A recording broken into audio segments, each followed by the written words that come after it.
bonjour à toutes et à tous. J'ai le plaisir d'accueillir Céline Hulot, Sophie Crétal et Philippe Prenet pour cette table ronde.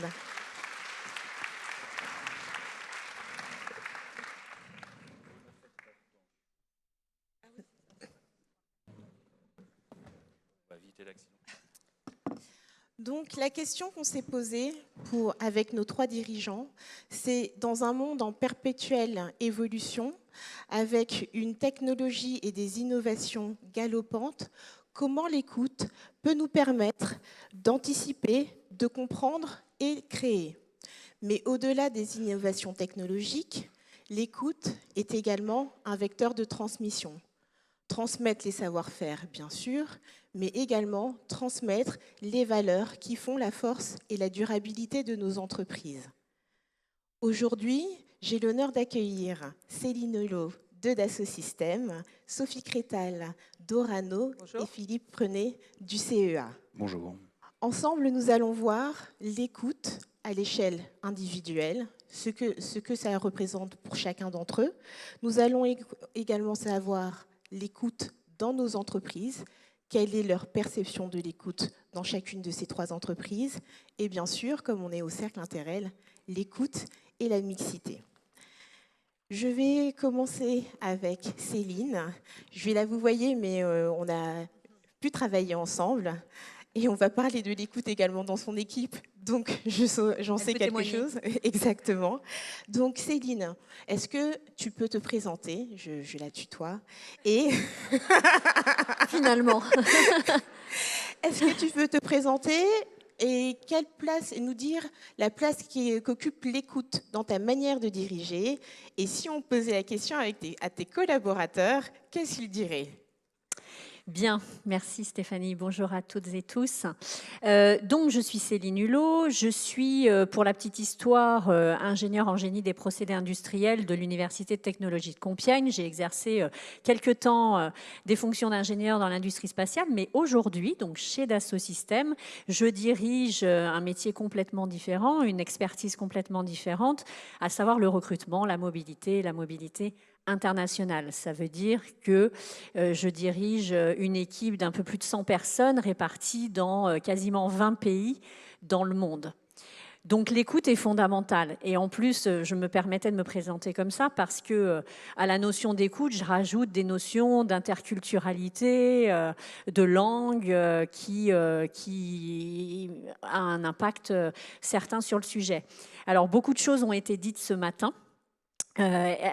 Auquel je m'associe complètement, puisque pour moi, l'écoute, si on revient sur la définition que je pourrais en donner, est l'écoute en entreprise et l'écoute d'un manager vis-à-vis de ses équipes, c'est clair, ça commence clairement par l'attention, donc l'écoute attentive qu'on a vue ce matin, qui ressortait aussi dans le sondage.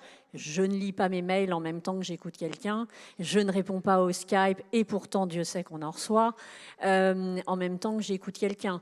L'écoute active, et là, moi je passe par beaucoup de reformulation et de questionnement pour m'assurer de la compréhension, mais c'est aussi démontrer à la personne que j'écoute que je m'intéresse à son écoute. Alors je crois que le dessin est...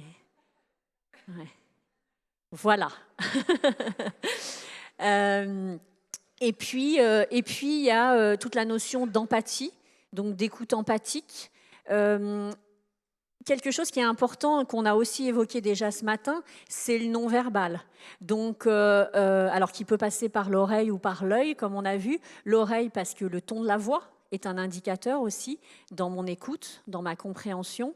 Et puis l'œil sur tout ce qui est langage corporel de la personne que je suis en train d'écouter. Et tout ça doit avoir une valeur. L'écoute est énormément créatrice de valeur, en tout cas en ce qui me concerne dans la façon dont je manage mes équipes, parce que j'apprends de mes équipes, j'enrichis mes points de vue, éventuellement je change mes points de vue, donc l'écoute ne doit pas être dans le jugement. Je dois être capable d'être en écoute des points de vue qui vont être divergents des miens, sans interrompre cette écoute, sans interrompre ce que me raconte ma collaboratrice ou mon collaborateur.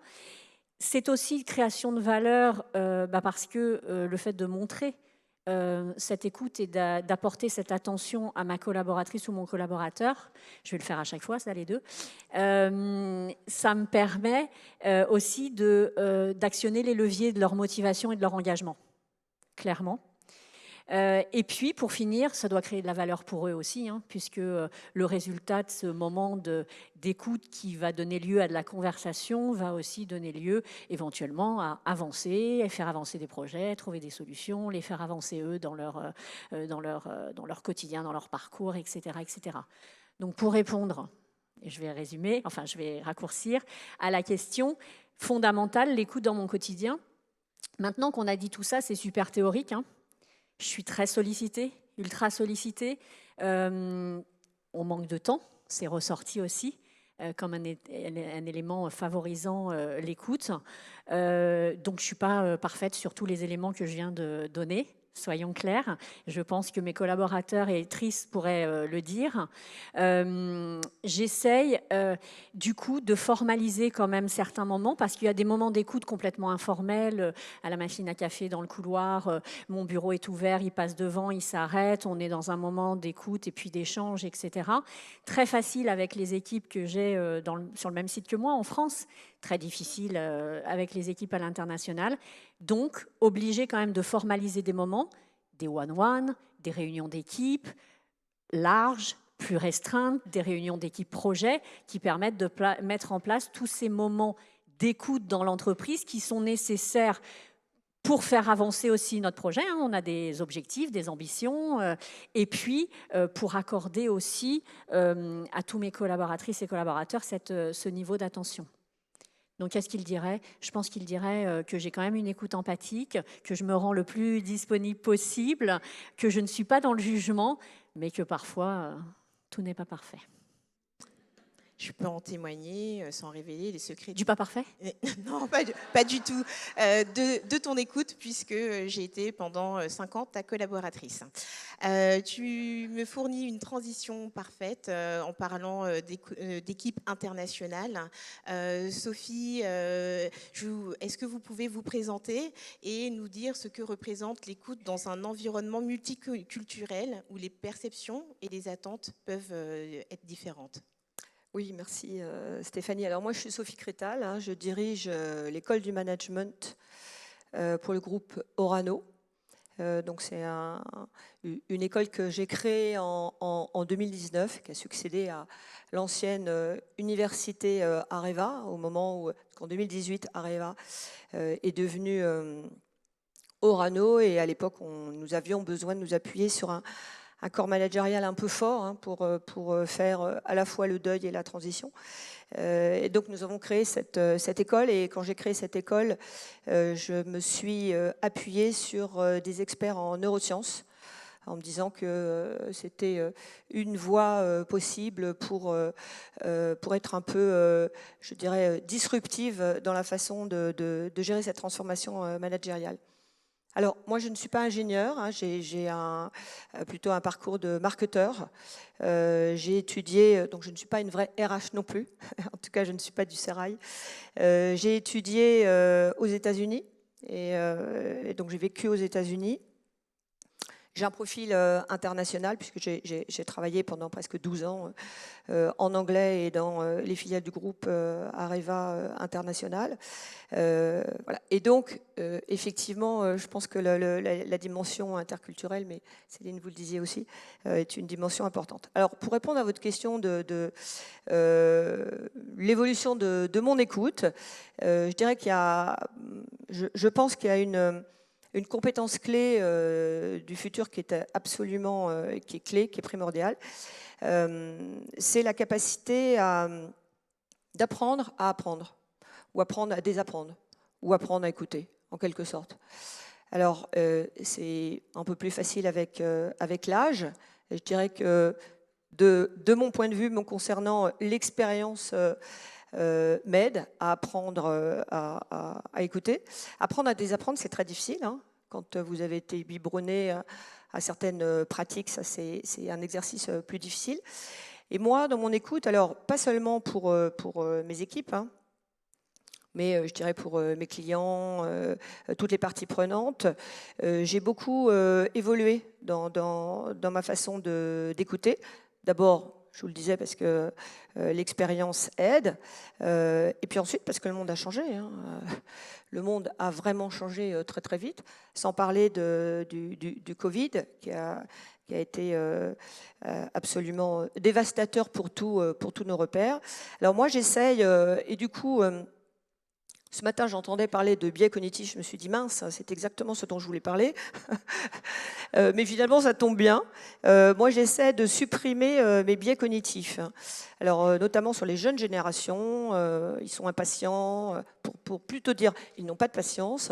Voilà, des biais sur les métiers, par exemple. Les métiers support versus les métiers techniques. Des biais sur les pays. Sur les profils. Alors ça, j'essaye vraiment de me départir de ces biais cognitifs. Hein. On en parlait ce matin, il y en a 7 au total, hein, mais vraiment, moi, j'essaye d'un point de vue individuel c'est un exercice d'auto-challenge qui est permanent. Et je dirais même c'est un exercice d'humilité. Ça, c'est le premier point, les biais cognitifs. Le deuxième point, c'est la vitesse. La vitesse, parce que le monde a changé, donc il est beaucoup plus rapide. Et la vitesse, ça veut dire qu'il faut qu'on soit capable de... Alors, pour employer un terme de l'innovation, de pivoter, hein, c'est-à-dire changer de business, changer de business model, stopper un projet, et tout ça très très vite. Donc la vitesse a vraiment changé la temporalité. Puis le troisième point, je dirais, dans ma façon d'écouter, c'est de prendre en compte les dimensions culturelles. Alors, donc, sans vous raconter toute ma vie, mais je reviens du Canada, hein, où je suis rentrée lundi. C'est encore un peu la nuit pour moi. Donc j'étais pour un déplacement professionnel et vraiment j'observais que les Canadiens ont une capacité d'écoute qui est différente de la nôtre. Alors, est-ce qu'elle est meilleure ou pas? Je ne ferai pas de jugement, justement. En tout cas, ils ont une façon d'écouter qui est différente de peer-to-peer. Ils sont beaucoup plus dans l'ouverture, d'ailleurs ça se voit dans leur modèle sociétal, hein. Et ils ont une autre façon, un autre regard à l'autre. Et pour celles et ceux qui connaissent le co-développement, d'ailleurs ici, c'est une méthodologie qui a été d'intelligence collective, hein, qui a été inventée par 2 Canadiens qui s'appellent Claude Champagne et Adrien Payette. Ça ne s'invente pas quand même, hein. Oui, oui. Eh bien, ça reflète vraiment la culture canadienne. Donc, c'est vraiment quelque chose que j'essaye d'intégrer et de prendre en compte dans la façon dont j'ai fait évoluer mon écoute. Merci beaucoup, Sophie. Le thème de cette première question, c'est l'écoute et nous-mêmes. Donc, Philippe, à votre tour, est-ce que vous pouvez vous présenter et nous dire si l'écoute, c'est quelque chose de naturel chez vous ou quelque chose que vous avez développé au fil du temps?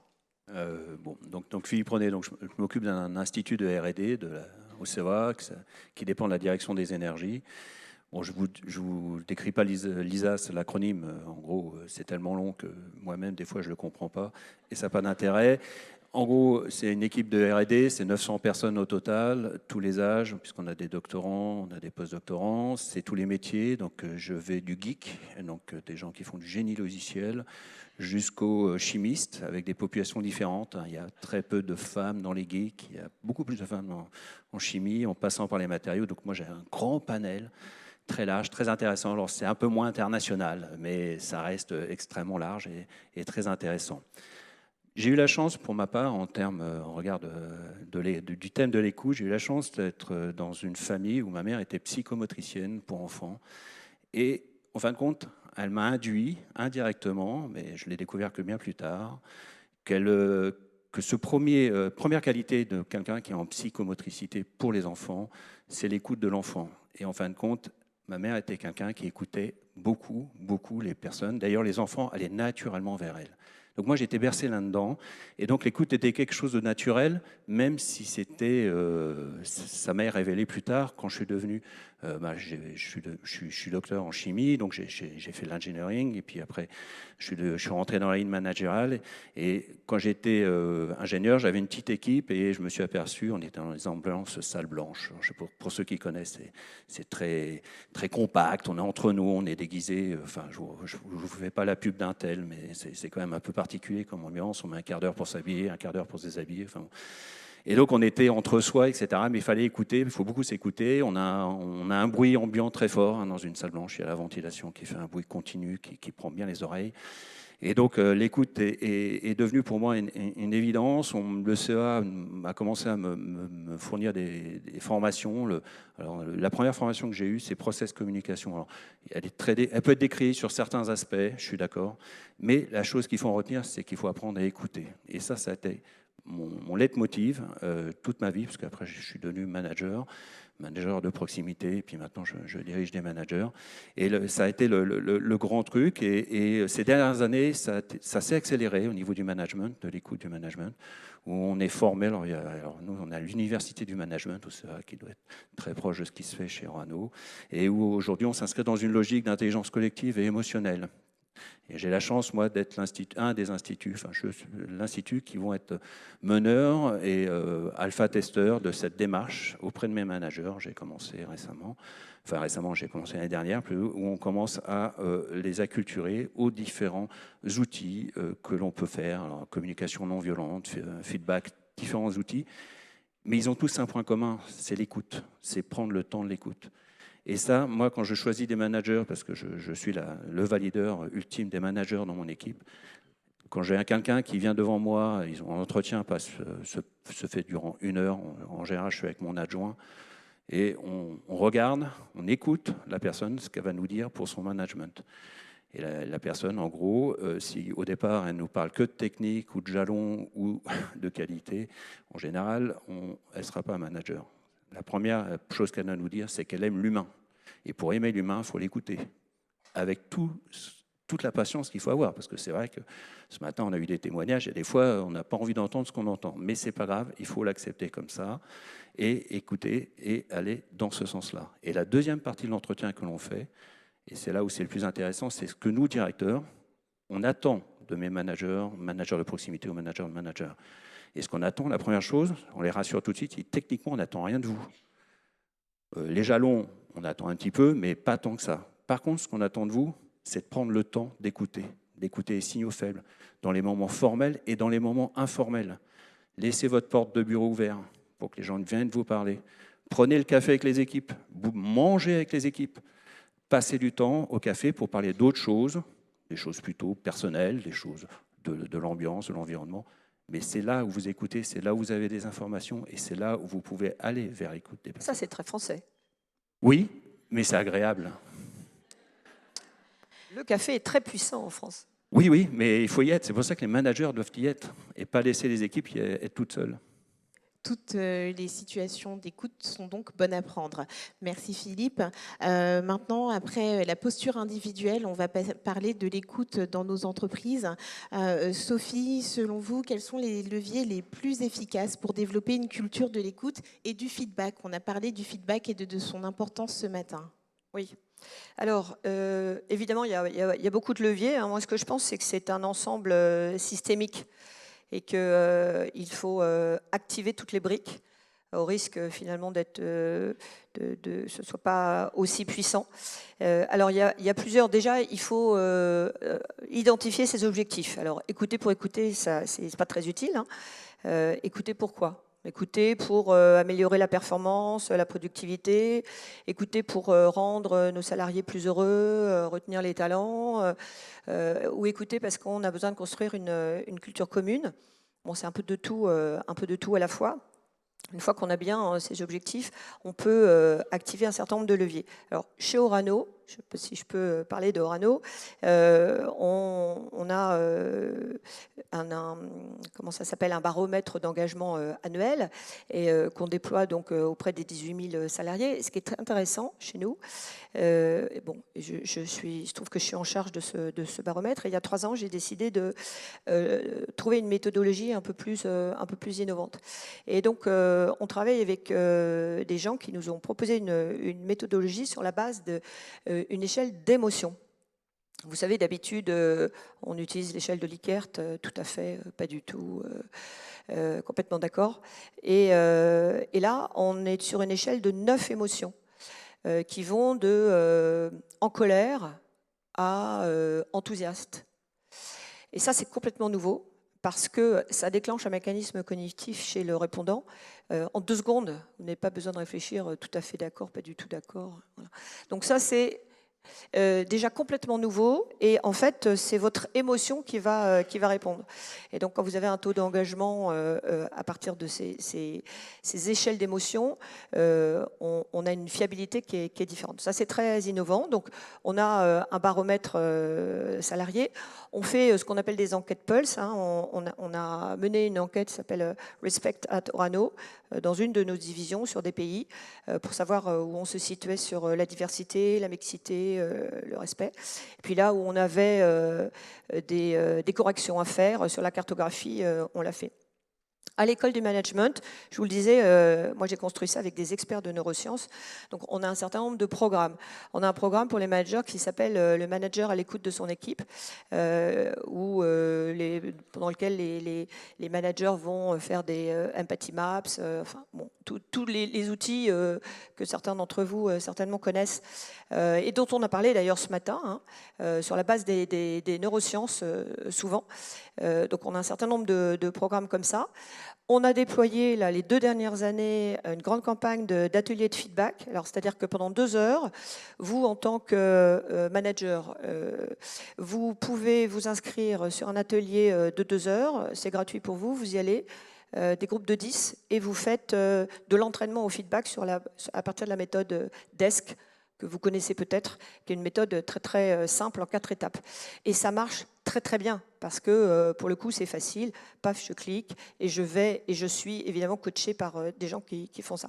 Et puis le dernier point, et je pense que ça c'est la spécificité de l'école du management, c'est que je fais intervenir les membres du COMEX quasiment à chaque session managériale. Et qu'est-ce qu'ils font ? Ils écoutent. Voilà. Donc ils écoutent les managers, donc ce ne sont pas les leurs, hein. Ce sont des patrons qui ne connaissent pas les gens et qui viennent écouter des équipes qui ne sont pas dans leur périmètre. C'est évidemment l'avantage. Et donc, ils écoutent. Et ça, c'est quelque chose qui est très, très puissant. Merci beaucoup, Sophie. Effectivement, je suis gardienne du temps. On va parler de l'écoute dans la mixité et de la transmission. Céline, selon vous, est-ce qu'on écoute de la même façon une experte technique ou un expert technique, et quelle est ton expérience ? Alors je dirais que non, on a encore pas mal de différences dans la manière dont on reçoit l'expertise technique, qu'elle soit délivrée par un homme ou par une femme. On a encore pas mal de biais dont on a déjà parlé ce matin, puisque déjà on a ce qu'on appelle un peu la crédibilité ou la présomption de compétence. Donc, il y a une présomption de compétence toujours plus forte vis-à-vis d'un expert technique que d'une experte technique. Et donc, l'experte technique, la femme aura besoin d'abord de passer par une étape de preuve, de prouver son expertise avant d'être pleinement entendue, pleinement écouter. Donc ça, c'est un élément qui reste encore dans les environnements techniques, qui reste encore assez vrai. Et on l'a vu avec les études qui ont été partagées ce matin également. Les femmes sont souvent plus interrompues lors de réunions, quand on est dans des équipes mixtes sur des sujets technique, mais pas que d'ailleurs. On l'a vu avec les études partagées ce matin, la femme va être un petit peu plus interrompue que ses collègues masculins. Et ce qu'on a aussi, c'est qu'on a un effet de reformulation. Donc en fait, il va y avoir aussi reformulation du propos ou de l'idée soutenue par l'experte technique, par éventuellement un collègue masculin, pour que ce soit accessible de l'ensemble de l'audience. Et ça, c'est intéressant parce que ça veut dire aussi on en a parlé aussi ce matin, en fonction de l'audience, on a compris que le niveau d'écoute n'était pas, ou plutôt la stratégie d'écoute n'était pas tout à fait la même, que l'audience soit plus ou moins féminine, masculine. On a parlé du cerveau droit, cerveau gauche, les deux hémisphères. Moi, ce que j'ai plutôt en tête de ce que j'ai lu, c'est que l'homme va plutôt mobiliser un hémisphère qui est plutôt sur l'analytique, les faits, la data, la recherche de solutions, s'attacher à comprendre l'information pour rechercher les solutions. La femme va plutôt actionner les deux hémisphères. Donc, en plus du premier, un hémisphère plutôt lié à l'émotionnel, la capacité de comprendre aussi ce qui est sous-jacent de l'émotion. Donc, c'est intéressant parce que face à un discours d'expertise technique, tout va dépendre un petit peu de l'audience, tout va dépendre aussi des experts autour de la table. Et puis, ce qui reste, je vais conclure rapidement, Stéphanie, et ce qui reste aussi d'intéressant, c'est de comprendre aussi, une fois que voilà, on a la solution éventuellement évoquée, l'expertise définie, c'est comment on va prendre les recommandations. Est-ce que les recommandations de l'expertise délivrées par une femme ou celles délivrées par un homme, on les considère de la même manière? Et là encore, on observe que pour la femme, il va falloir beaucoup plus justifier de sa recommandation, de sa solution, beaucoup plus justifiée par des faits, par de la preuve, pour pouvoir être dans la capacité d'écoute d'une audience plus masculine, alors qu'un homme va plutôt être pris, je le crois, sur parole. Merci beaucoup Céline. La transmission, c'est important dans les entreprises. Philippe, quelles pratiques instaurez-vous pour assurer et instaurer une continuité de la transmission des savoirs? Alors quand j'ai de l'argent, alors j'ai moins de 2 minutes, hein, c'est ça. Vous remarquerez que j'ai mon temps de parole qui a été quand même... Bon, alors... Il n'y a pas de rancune derrière, c'est une remarque. Alors, je vais essayer d'être court. Donc, quand je suis un institut riche, il n'y a pas de problème, j'essaie d'embaucher avant, et puis on transmet si on sait qu'il y a un départ qui est programmé, type retraite, expert qui part.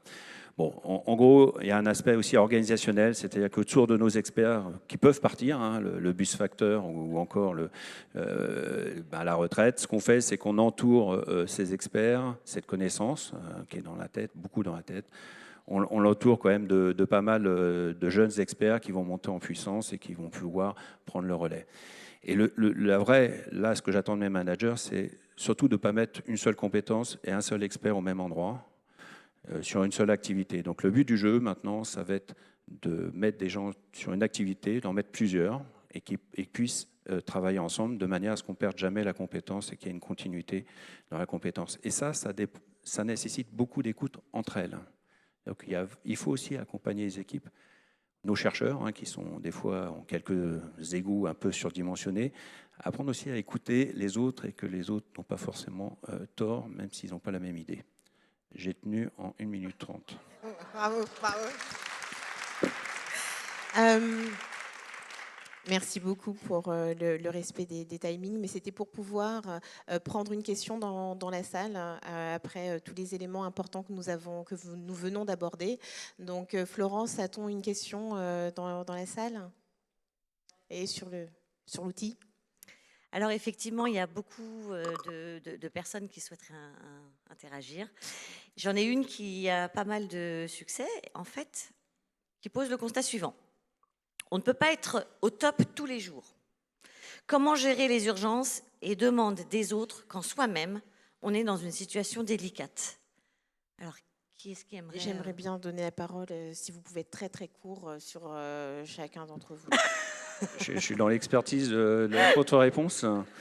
Non, la première chose, c'est que si on n'est pas tous les jours en forme, normalement, un manager qui est censé avoir capté les signaux faibles au moment du café, quand il y a un café, on doit le percevoir. Et à partir du moment où il le perçoit, il doit aller vers le salarié ou la salariée et aller savoir un petit peu ce qu'il y a derrière.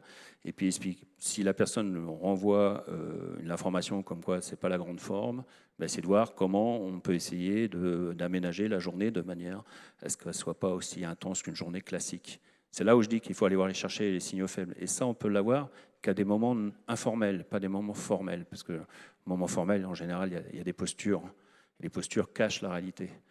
Donc c'est ça qui est important. C'est ce que je conseille à mes managers. Donc là, on est avec l'écoute avec l'œil. Merci beaucoup. Je peux juste me permettre, parce que je pense que c'est quand même une question critique. Les managers ont aussi leurs faiblesses, leurs difficultés au quotidien et doivent maintenir l'écoute et doivent maintenir l'interaction, etc. On doit aussi exiger, quand on est manager, d'avoir un manager qui nous écoute. Donc ça doit être aussi, ça doit faire partie de ça. On a le droit de réclamer cette attention aussi. Et ça, je pense que c'est important. Et on peut aussi reporter la discussion, reporter en partageant le fait que aujourd'hui, pour diverses raisons, on n'a pas le temps, mais planifier, s'assurer qu'on le fait. Je pense que c'est aussi possible et entendable de nos équipes. Merci. Sophie?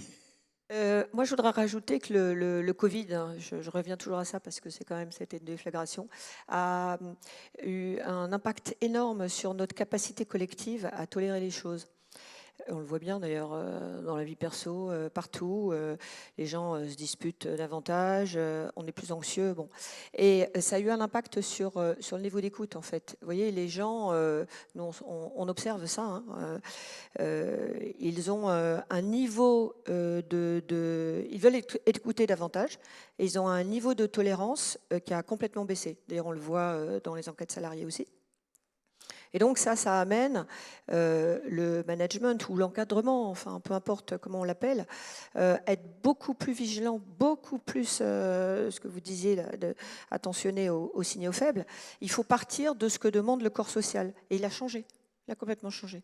Alors, on a besoin de davantage d'écoute et d'être pris en compte. Vous voyez les gens qui s'arrêtent le lendemain en arrêt maladie d'un entretien d'évaluation. Bon, vous avez tous vu ça. Ça, c'est aussi une société qui change. Et nous, on doit la comprendre. Merci à tous pour la richesse de ces échanges et le respect du timing.